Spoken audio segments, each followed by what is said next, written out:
சபரிமலையில் கடந்த 5 நாட்களில் சுமார் 3,10,000 ஐயப்ப பக்தர்கள் சாமி தரிசனம் செய்துள்ளதாகவும், கடந்த 4 நாட்களில் கடந்த ஆண்டை விட 1,00,000 பக்தர்கள் கூடுதலாக வருகை தந்துள்ளதாகவும் தகவல் வெளியாகியுள்ளது. இதுகுறித்த கூடுதல் விவரங்களோடு நேரலையில் இணைகிறார் செய்தியாளர் சதாம். வணக்கம் சதாம், விவரங்களை பதிவு பண்ணலாம்.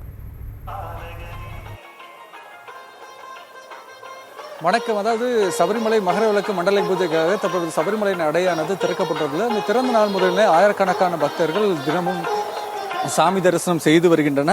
இந்த நிலையில் கடந்த 5 நாட்களில் தரிசனம் செய்வதற்காக சாமி தரிசனம் செய்வதற்காக 3,10,787 பேர் வருகை புரிந்துள்ளதாக தகவல் உள்ளன. அதே போல கடந்த ஆண்டில் முதல் 4 நாட்களில் 1,48,073 பக்தர்கள் வந்துள்ளனர். இந்த ஆண்டில் முதல் 4 நாட்களில் 2,46,544 பக்தர்கள் சாமி தரிசனம் செய்துள்ளனர். அதே போல கடந்த ஆண்டில் முதல் நாளில் 30,657 பேர் சாமி தரிசனம் செய்துள்ளதாக தற்போது தகவல்கள் உள்ளன. இந்த ஆண்டில் முதல் நாளில் 72,656 பக்தர்கள் சாமி தரிசனம் செய்துள்ளனர். தொடர்ந்து கடந்த ஆண்டை விட 4 கோடி ரூபாய் கூடுதல் வருவாய் கிடைத்ததாகவும் கூடுதல் தகவல் உள்ளன. இன்று காலை வழக்கம் போல அதிகாலை நடை திறக்கப்பட்டது. நடை திறக்கப்பட்டு முன்னரே ஆயிரக்கணக்கான பக்தர்கள் நீண்ட வரிசையில் நின்று காத்து நின்று சாமி தரிசனம் செய்து வருகின்றனர்.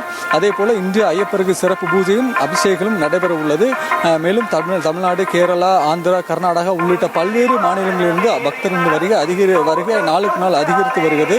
மேலும் பக்தர்களின் பேருந்து வசதிக்காக தமிழகம் மற்றும் கேரளா பல்வேறு இடங்களிலிருந்து பம்பைக்கு பேருந்துகளும் இயக்கப்பட்டு வருகிறது. அதே போல பக்தர்கள் பாதுகாப்புக்காக ஆயிரக்கணக்கான போலீசார் பாதுகாப்பு பணியில் ஈடுபட்டு வருகின்றனர்.